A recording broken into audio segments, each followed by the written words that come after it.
Queridos irmãos, Igreja do Senhor, eu quero saudar a todos com a gloriosa paz do nosso Senhor e Salvador Jesus Cristo. E quero dizer para os irmãos que nós vamos agora iniciar uma série de mensagens temáticas nesse período que nós estamos vivendo de isolamento social. Como os irmãos já sabem, a Igreja, de um modo geral, já houve um novo decreto, já foi prorrogado o decreto do governo do Estado, referente às atividades religiosas, independente do credo, independente do espaço religioso, e algumas restrições foi colocado nesse decreto.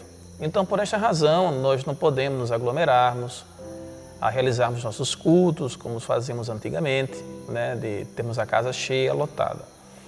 E por questão de nós sermos uma igreja que no corpo espiritual nós somos membro do corpo de Cristo, também como igreja nós temos o nosso dever de instituição na sociedade. Então, como qualquer outro segmento, a nossa igreja, ou a igreja evangélica também é uma área que aglomera pessoas. Então, por questão de segurança, de normas da saúde, até mesmo na propagação do coronavírus, isso foi estabelecido e nós estamos obedecendo as normas, as instituições, até porque as autoridades são constituídas por Deus. No entanto, nós não vamos deixar vocês só. A Igreja do Senhor não é esse templo aqui físico, construído de alvenaria, de concreto armado. A igreja somos nós. E por essa razão nós vamos iniciar uma série de mensagens para você que está em casa, que não consegue vir, não está podendo se locomover para a igreja, até por esse momento que nós estamos passando.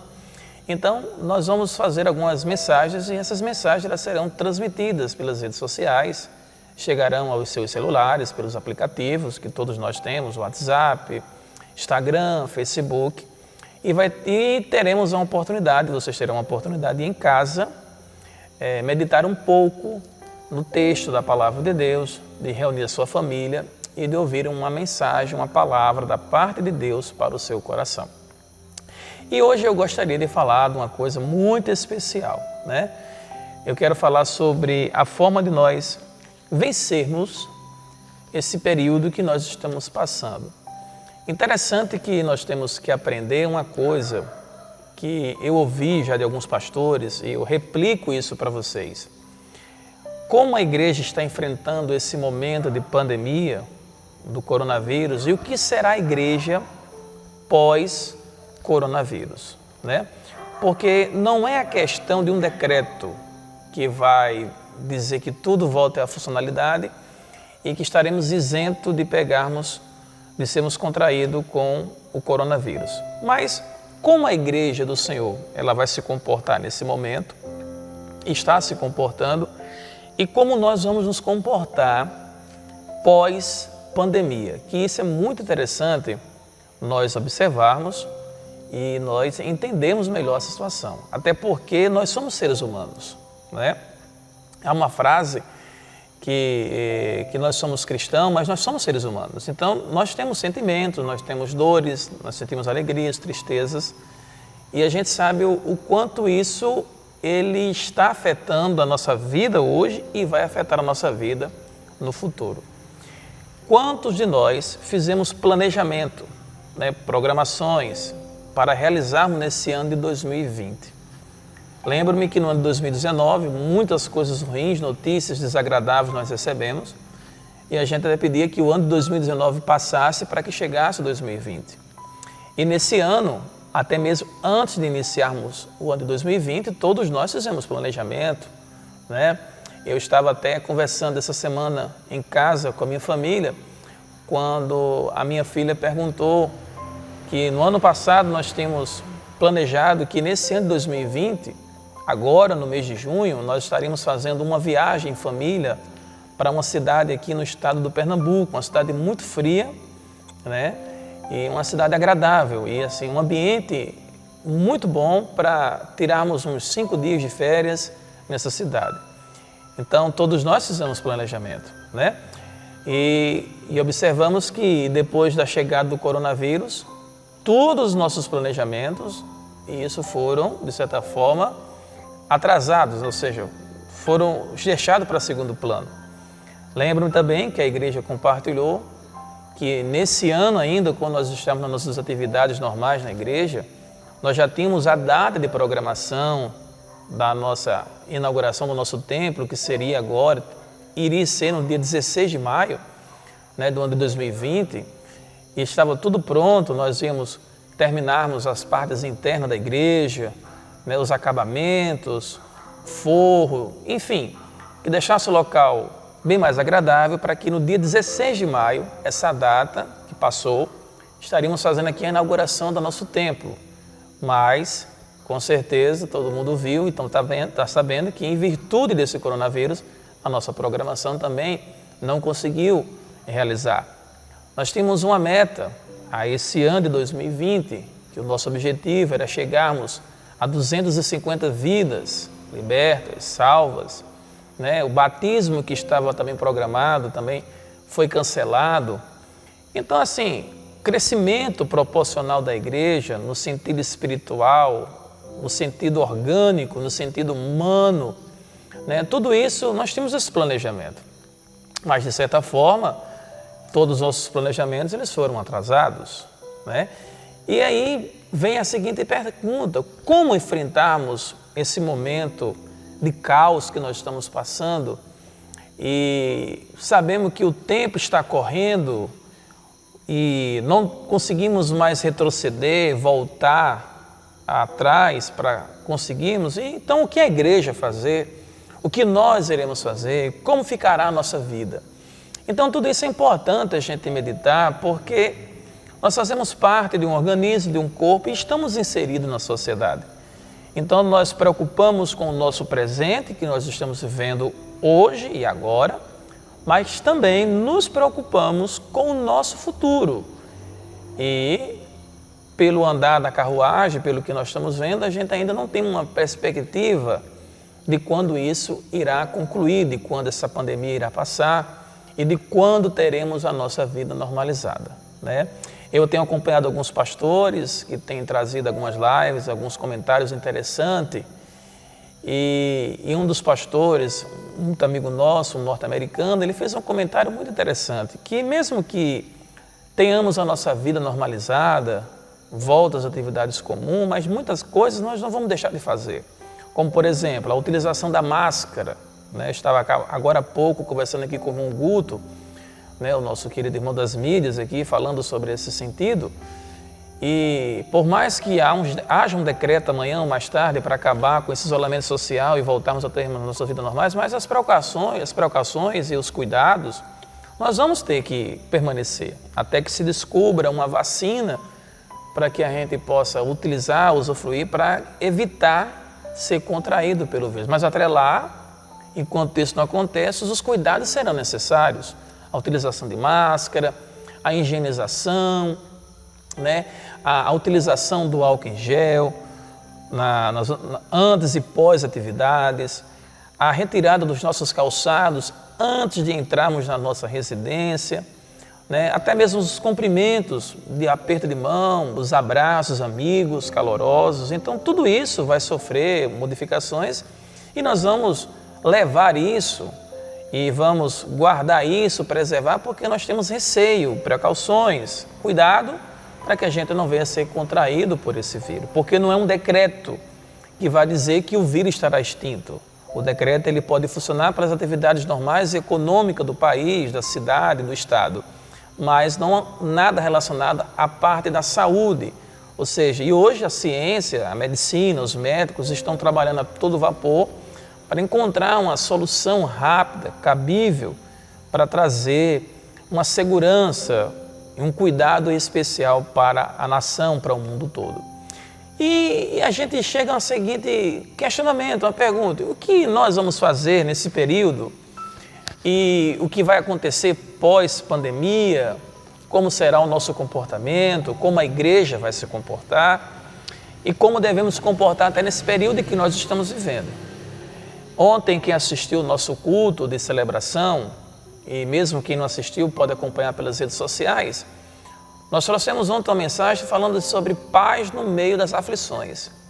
E diante de todo o texto, do contexto que nós lemos aqui e da explicação da palavra, nós trouxemos uma reflexão importante do apóstolo Paulo. Quando o apóstolo Paulo, na sua primeira prisão, que foi uma prisão domiciliar, né, ele morava na sua casa alugada, e os judeus religiosos conseguiram, juntamente com o Império Romano, pelo lado religioso, pela forma de como Paulo pregava e cria em Cristo, e a detenção de Paulo domiciliar, ou seja, um isolamento domiciliar, uma prisão domiciliar. E além disso, na sua casa, ele era guardado por um guarda do Império Romano, do exército romano, para que com certeza não criasse um plano de fuga, que o apóstolo Paulo ele pudesse fugir daquele local. No entanto, o apóstolo Paulo poderia receber visitas, mas mesmo assim, Paulo, por muito tempo, ficou isolado, ou seja, não recebia visitas. Talvez alguém tenha temor de visitar e automaticamente o Império Romano também o conduzir preso. Mas nesse período de isolamento que o apóstolo Paulo ele conviveu, ele ainda conseguiu escrever 4 cartas, entre elas Colossenses, Filemon, e ele conseguiu produzir isso nesse período em que ele estava preso na sua prisão domiciliar. E é interessante essa parte, né, porque Paulo ele aprendeu a conviver com isso. E tem um versículo, e a carta aos Filipenses também, que foi escrita nesse período, na sua primeira prisão, há um versículo muito importante em Filipenses, na verdade todos eles são importantes, mas tem um que chama a atenção, está escrito no capítulo 4 de Filipenses. Eu vou ler esse versículo para vocês. Capítulo 4 de Filipenses, isso mesmo. E o versículo de número 11, né? E interessante, capítulo 4, versículo 11 de Filipenses, não é o versículo 21, é o capítulo 4, versículo 11 de Filipenses. Paulo diz assim, não digo isto como por necessidade, preste atenção, porque já aprendi a contentar-me com o que tenho. Ou seja, Paulo está dizendo o seguinte, eu aprendi, estou satisfeito, estou alegre naquilo que eu tenho. Eu sei me contentar com o que eu tenho. Eu sei me satisfazer com o que tenho. Ou seja, eu não tenho razão para reclamar. Então, estou preso domiciliarmente, tem um guarda me fazendo a minha guarda, não por questão de proteção apenas, mas questão de fuga, mas eu aprendi a contentar-me com o que tenho. Paulo, outra vez, disse assim, se tiveres o que comer e o que vestir, você também contente-se. Então, a palavra de Deus, ela traz esse refrigério para nós, nesse período em que nós estamos vivendo. E ontem eu deixei uma pergunta para que a gente pudesse trazer uma reflexão e a gente parar para pensar. O que é que nós temos produzido nesse período de isolamento social? E aí vem a pergunta, como tem sido a minha comunhão com Deus em casa? Porque nós somos igreja, não é esse espaço, esse templo físico, como eu já falei no início, mas nós somos a igreja. Então, o que é que nós temos produzido nesse período de isolamento? Como tem sido a minha aproximação com Deus? Como tem sido o meu diálogo com Deus? Como eu tenho absorvido o conhecimento nesse período? Às vezes, a ausência da igreja, ela me faz eu sentir saudade dos irmãos, do aconchego, do abraço. Claro, isso é evidente e lógico. E ao mesmo tempo me traz aquele sentimento de amor, de eu amar mais a casa de Deus, de eu saber a importância de estar na casa de Deus, no período em que tudo isso passar. E como está sendo hoje o meu comportamento diante dessa situação, diante dessa dificuldade. Então são coisas que nós temos que parar para pensar e dizer assim, poxa, por mais que a igreja não esteja funcionando, por mais que os cultos não estejam na sua atividade total, por mais que eu não tenha aproximação dos meus irmãos, do pastor da igreja, do líder, por mais que eu não esteja escutando aquelas lindas canções do Ministério Louvor, ou individualmente dos irmãos, das irmãs que entoavam, cantavam, mas isso não me impede de eu ter a minha aproximação com Deus na minha residência, de reunir os meus filhos, meu esposo, de trancar a porta do meu quarto, de conversar com Deus. até mesmo de apresentar ao Senhor a nação, o mundo, as pessoas, as autoridades, orar pelas equipes médicas, as equipes de frente que estão diante dessa pandemia, socorrendo pessoas contaminadas, para que o Senhor guarde, preserve a vida deles. Então, amados, nós temos aí um aprendizado enorme e a igreja, ela exerce um papel importante na sociedade e eu digo que nós temos que ser um diferencial, né? E esse diferencial começa justamente na nossa residência, no nosso bairro, aonde moramos, aonde nós estamos, né? Então, isso fica uma reflexão que nós temos que entender que diante de todo esse caos que está acontecendo, nós temos que ter confiança e esperança em Deus. Eu quero ler aqui um trecho na Palavra de Deus, além de outros, além do versículo que nós lemos, o capítulo 4, versículo 11 de Filipenses, mas eu quero ler um texto aqui no capítulo 8 de Mateus, e o versículo de número 23, tá? É um texto muito conhecido, tá certo? Que nós podemos trazer esse texto e fazer uma aplicação para os dias de hoje, tá bom? Mateus capítulo 8, versículo 23 diz assim: E, entrando ele, Jesus, no barco, seus discípulos o seguiram. Versículo 24. E eis que no mar, que era o mar da Galileia, se levantou uma tempestade tão grande que o barco era coberto pelas ondas. Ele, Jesus, porém, estava dormindo. Em algumas versões diz estava descansando. E os seus discípulos, aproximando-se, o despertaram do sono, dizendo: Senhor, precisamos que o Senhor venha nos salvar, porque senão nós iremos perecer. E ele disse-lhe: Por que temeis, homens de pequena fé? Ele faz uma pergunta. Então, levantando-se, repreendeu os ventos e o mar, e logo em seguida seguiu uma grande bonança. E aqueles homens, os discípulos, que estavam no barco, se maravilharam, dizendo: Que homem é este que até os ventos e o mar lhe obedecem? Termina o versículo 27 com uma pergunta feita por aqueles homens que eram os discípulos. Observe uma coisa interessante. Os discípulos estavam no mesmo barco aonde Jesus estava, até porque a Bíblia diz que os discípulos seguiram Jesus. E Jesus, como homem, ele também sentia cansaço físico no seu corpo. Observamos uma coisa: Jesus na terra existia a natureza humana como homem, tá certo? Onde ele tinha cansaço, sono, sede, fadiga pelo cansaço físico, e tínhamos também Jesus na sua natureza divina, na sua natureza como Deus. Aqui no momento que Jesus está dormindo, descansando no barco, aqui está relacionado à sua natureza humana, né? do seu cansaço físico. E os discípulos, que eram homens experientes na pesca, no barco, estavam navegando no mar da Galileia, fazendo a sua atividade corriqueira. Mas aconteceu algo que os discípulos não estavam esperando. Eles começaram a observar que o vento começou a soprar de uma maneira muito mais forte, né? Com mais força, com mais ímpeto.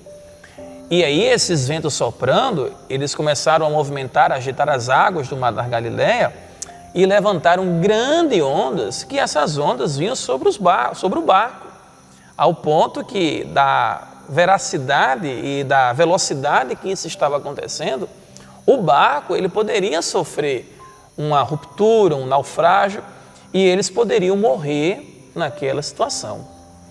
E o que é que acontece naquele momento? Eles vão e sabem que Jesus está dormindo, e os discípulos vão lá e desperta Jesus do sono para que Jesus fosse salvar eles, porque senão eles iriam morrer.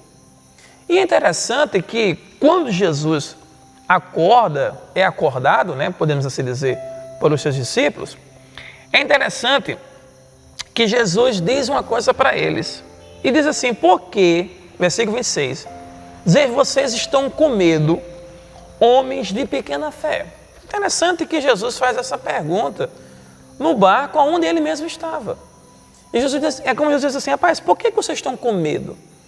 Vocês não percebem que eu, o Senhor, Cristo, enviado de Deus para salvar o homem, eu estou com vocês aqui no barco? Então, por que esse pavor? Por que esse temor todo?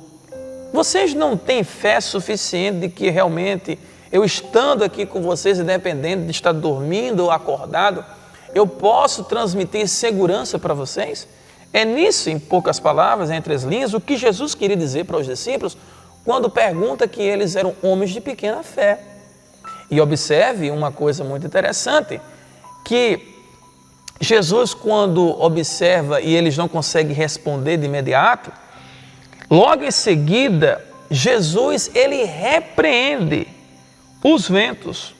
Ou seja, eram os ventos que estavam provocando as grandes ondas, era o vento que soprava sobre as águas do Mar da Galileia. Eu estou apontando ali porque aqui na igreja nós temos o Mar da Galileia, um quadro aqui, que é hoje a topografia, a geografia atual do Mar da Galileia.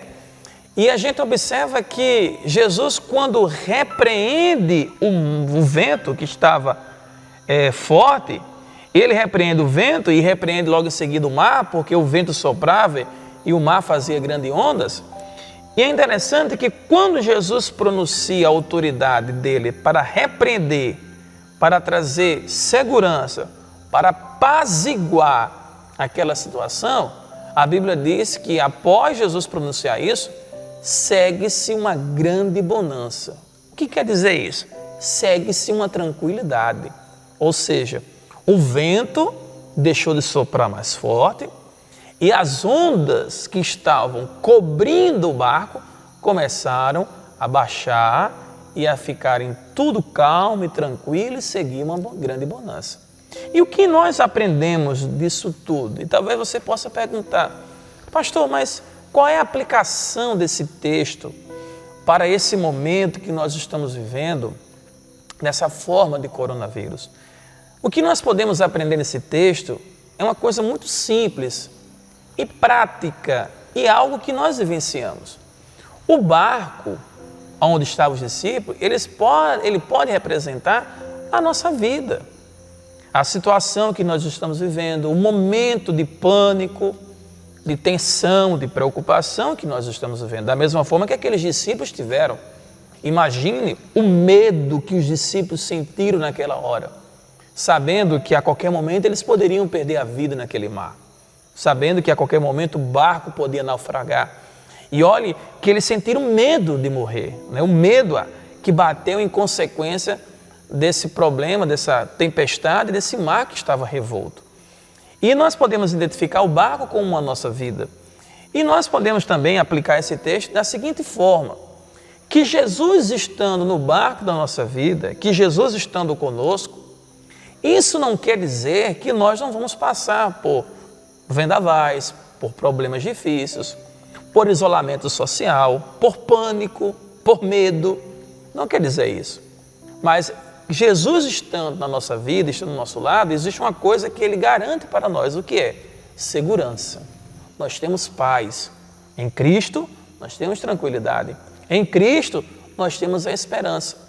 Por mais que hoje tenhamos medo de sermos contaminados pelo coronavírus, porque isso realmente nos gera pavor, preocupação, medo. Por mais que muitas vezes estejamos alguém contaminado e não apresente nenhum sintoma, e que isso pode contaminar outras pessoas, até mesmo pessoas da nossa família, pessoas que estão ao nosso redor, que isso também nos provoca medo, isso também nos gera pavor. Eu sempre costumo dizer que hoje nós estamos trabalhando com um inimigo invisível, né? Então tudo isso traz medo. Mas uma coisa nós temos que aprender e a conviver com isso. Que diante desse medo, desse pavor, desse isolamento, o Senhor, Ele está conosco. O Senhor está com a igreja. O Senhor está com você. O Senhor está com a sua vida. O Senhor está com a sua família. O nosso dever realmente, de fato, é de nos cuidarmos, de fazermos a nossa parte, de nos protegermos, de higienizarmos, de termos os cuidados, os cuidados necessários, tá? Os cuidados necessários. Isso é essencial. Mas uma coisa nós temos que entender. Nós temos que entender que em Cristo nós temos segurança. Em Cristo nós temos paz. Então, da mesma forma que esses discípulos sentiram pavor e medo, também nós sentimos. O homem, ele é dotado disso. Isso é uma consequência que nós herdamos do pecado, da desobediência que entrou no mundo por causa de um casal que desobedeceu à voz de Deus e o pecado se multiplicou até nós. Mas Cristo trouxe a graça para salvar e redimir o homem. Então, isso é comum, nós sentimos esse medo, esse pânico, mas em Cristo nós temos a segurança, tá bom? Então, neste momento, eu quero fazer uma oração. Eu quero orar com você, eu quero orar pela sua família e quero convidar você que está nos assistindo para nós orarmos pela nossa cidade, pelo nosso estado, pelos nossos governantes, pelo mundo todo, para que o Senhor traga paz, para que o Senhor traga tranquilidade, para que esse momento que nós estamos passando de pandemia, que não tem sido fácil para ninguém, não tem sido fácil para mim, não tem sido fácil para a igreja, não tem sido fácil para você, não tem sido fácil para os governantes, não tem sido fácil para ninguém. Todos nós estamos no mesmo barco, todos nós estamos numa mesma situação. E o nosso papel é nós orarmos, suplicar ao Senhor, pedir a Ele graça, misericórdia, favor para com a nação, para que a gente possa, em breves dias, voltarmos e termos a nossa vida normalizada, tá bom? Então eu quero convidar você para, nesse instante, nós orarmos. Querido Deus e eterno Pai, meu Deus, eu quero agradecer ao Senhor por esta oportunidade que nós estamos aqui, Senhor, em oração, entrando na Tua presença, Senhor. Tanto a minha pessoa, como também o meu querido irmão, minha querida irmã, que está do outro lado, Senhor, assistindo este vídeo juntamente com a sua família e que está em um só propósito, em uma só fé, em um só sentimento, aonde, Senhor, nós estamos orando a Ti, Senhor, te pedindo graça, te suplicando a Tua misericórdia para com a nação, para com os governantes e para com o mundo todo. Pai, eu quero orar especialmente por aquelas vidas que hoje estão acometidas, estão contaminadas, Senhor, por este vírus. Sabemos, ó Deus, que a preocupação, o temor bate no seu coração e o sentimento de, até mesmo, de perder a sua vida, Senhor. E sabemos que tudo isso é uma reação e uma provocação que acontece em consequência do medo que sentimos da morte, Senhor. Eu quero orar por essas vidas, pedir ao Senhor graça, pedir ao Senhor misericórdia, socorro, para que o Senhor chegue com providência e que essas vidas realmente sejam curadas, Senhor. Que este pico que hoje nós estamos vendo no nosso estado, na nossa cidade, no Brasil todo, Senhor, um crescimento, que essa curva comece a declinar, Senhor. Que as contaminações sejam estabilizadas, Senhor, paradas, e que vidas sejam restauradas, Senhor. Que a sua saúde sejam restauradas, Senhor. Eu oro por essas vidas, para que o Teu amor, para que a Tua graça, o Teu poder os alcance, Senhor. Eu quero também, Senhor, aproveitar e orar por aquelas famílias que perderam seus entes queridos, Senhor. Que muitas vezes, Senhor, diante dessa pandemia, diante desse caos, algumas vidas são ceifadas, Senhor, em consequência deste vírus que tem hoje assolando a nação e o mundo todo. E muitas vezes, e na sua maioria ou na sua totalidade, essas vidas não conseguem ser veladas pelos seus entes queridos e já automaticamente já passam, Senhor, já são sepultadas, Senhor, para que o vírus que está alojado não consiga propagar e contaminar outras pessoas. Mas eu quero orar, Senhor, pelas famílias, para que o Senhor conforte o coração delas. Sei, Senhor, que é um momento muito difícil, Senhor. Perder um ente querido não é fácil, né? E sabemos, ó Deus, que só o Senhor é que pode consolar este coração. E esses corações e consolar a toda a família. Eu quero orar, Senhor, pelas autoridades, pelos profissionais de saúde, Senhor, pela liderança do nosso estado, do nosso município, desta nação, do mundo todo. Pai, eu peço, Senhor, que o Senhor abra a mente desses homens, para que eles tomem decisões sábias, Senhor. Que eles possam, Senhor, nesse momento de crise, Senhor, também superar e que eles consigam vencer. Eu sei, Senhor, que Tu és o Senhor que faz todas as coisas. Eu não tenho poder de fazer exatamente nada, Senhor. Até porque as minhas forças, o meu poder, ele é muito pequeno, muito irrisório. Mas para o Senhor, nada é impossível. E sabemos, ó Deus, que todas as autoridades elas são constituídas por Ti. Então eu te peço, Senhor, a Tua intervenção nestas vidas. Orienta, Senhor, esses homens, as equipes de saúde. Eu quero orar também pelos médicos, por todos eles, Senhor, que estão diante desse exposto, diante desse caos, socorrendo vidas. E eu peço que o Senhor também guarde eles, livre eles, proteja eles, para que eles não sejam, Senhor, contaminados. Pai, neste momento, Senhor, eu quero Te agradecer, Senhor, por tudo.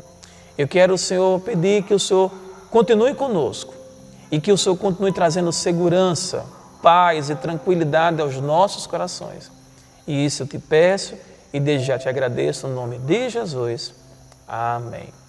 Muito bem, meu querido. Que Deus abençoe a sua vida, que Deus abençoe a sua família, que Deus guarde a nossa nação, que Deus guarde a nossa cidade, tá bom? Na próxima semana, nós estaremos transmitindo mais uma outra mensagem, uma outra reflexão da Palavra de Deus para a sua vida, tá bom? Muito obrigado a todos e assim que vocês tiverem de posse desse vídeo nas suas redes sociais, no seu Facebook, no seu canal do Instagram, divulgue esse vídeo, compartilhe para que muitas pessoas possam assistir e serem abençoadas, tá bom? Muito obrigado e que Deus continue abençoando a todos. Amém.